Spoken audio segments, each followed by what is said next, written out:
Question Time host Fiona Bruce was forced to break up a heated housing debate on the BBC show as she issued a stern warning live on air.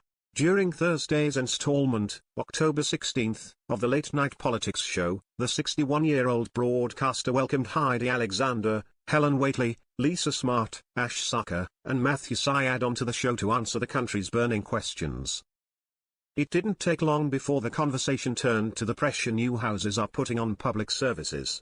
Conservative MP Helen Whately revealed one of the biggest issues she believes is a result of the influx of more housing across the UK is the lack of transport infrastructure. She argued, "What I see particularly, though, is a lack of transport infrastructure and more traffic.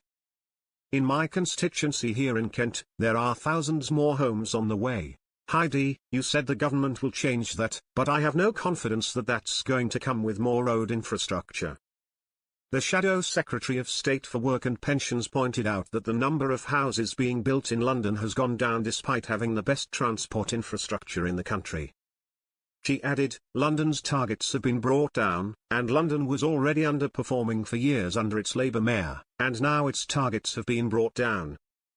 Labour MP Heidi Alexander, who serves as the Secretary of State for Transport, insisted, they want homes in other parts of the country, not just London.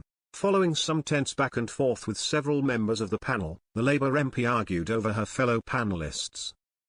She argued, you either get on and build in the best way so that you are providing the infrastructure that is needed as well, or you say, no, we're quite happy for people not to be able to afford a home. At this point, Fiona was forced to interrupt the debate. She pointed out, if you talk at the same time, no one can hear what you're saying, and then it's a complete waste of time for both of you, before swiftly moving on to the next question from the audience. It comes after Labour was warned that its proposed reforms to capital gains tax could seriously damage the property market. Under the current UK tax law, primary residences are exempt from CGT. However, the government wants to remove or reduce this exemption for higher value homes. While HMRC thresholds, rates, and exemptions have yet to be confirmed, UK homeowners have strongly rejected any changes as unfair, financially damaging, and potentially disruptive to the housing market. The Chancellor's autumn budget on November 26 is expected to set out any modifications to the tax system. Rachel Reeves has acknowledged she is looking at potential tax rises and spending cuts to fill a hole in Britain's finances. She says the economy is still suffering from the impact of Brexit, austerity policies, and Liz Truss's mini-budget.